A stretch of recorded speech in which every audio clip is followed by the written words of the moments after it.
My name is Iftekhar Ahsan, and we come from a Rajasthani cloth dyeing family. The multiculturalness of Calcutta, the Bengali ethos of the city.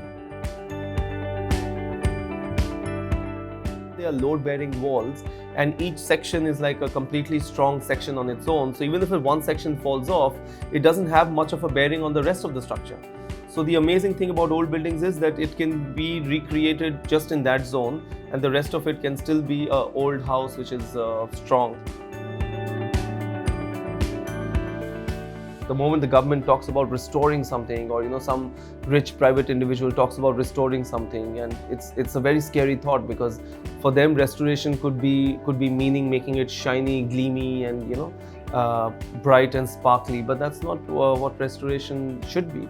Restoration should respect the age of the property or of the objects that you're restoring. We take people walking around different parts, and we are showing them different neighborhoods of the city, and they are loving it. So I said, how do we bring those neighborhoods into the property? And then we had this brainwave that, why don't we name all the rooms after neighborhoods, because this is a boutique hotel. So every room has to be slightly different from the other. So how do you do that? So we said, okay, let's name different rooms with different neighborhoods. So our first room on the ground floor is called Potuapada, which is named after the Pottochitra artists and the scrolls that they used to paint and the songs they used to sing. So we got some artwork commissioned and some other elements that tell you that this is the room of the dedicated to the Potuapada, that neighborhood of the Pottochitra artists.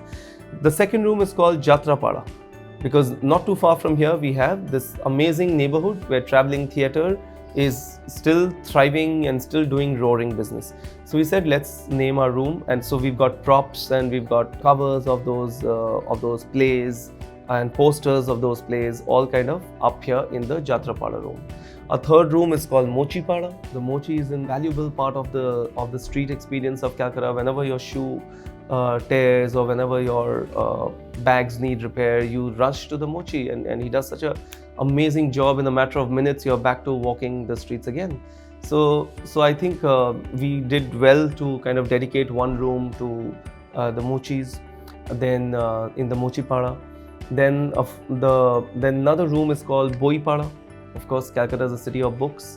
I think probably if you take all the languages that books on Calcutta have been written about, it probably will figure in the top 3 world's most written about cities. So we are a city of books, and again, something that is under threat.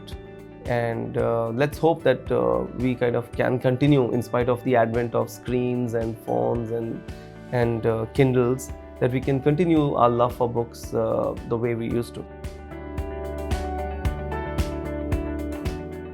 So when we were young, we used to live in Bada Bazaar, as I said, and we used to come out onto the tram tracks, take a tram and go to see our relatives in Machua, which in today's parlance is not very far. It's just like maybe a kilometer or 2. But back then, when you were like really young, that was a fascinating experience. And to be able to and then trams get stuck in traffic, so you can actually get off and get on, get off and get on. And that game we played as children, and I really enjoyed that thing. Like even if you see some jhalmuri or something being sold, you can actually get off, buy it and come back, and the tram will still be there.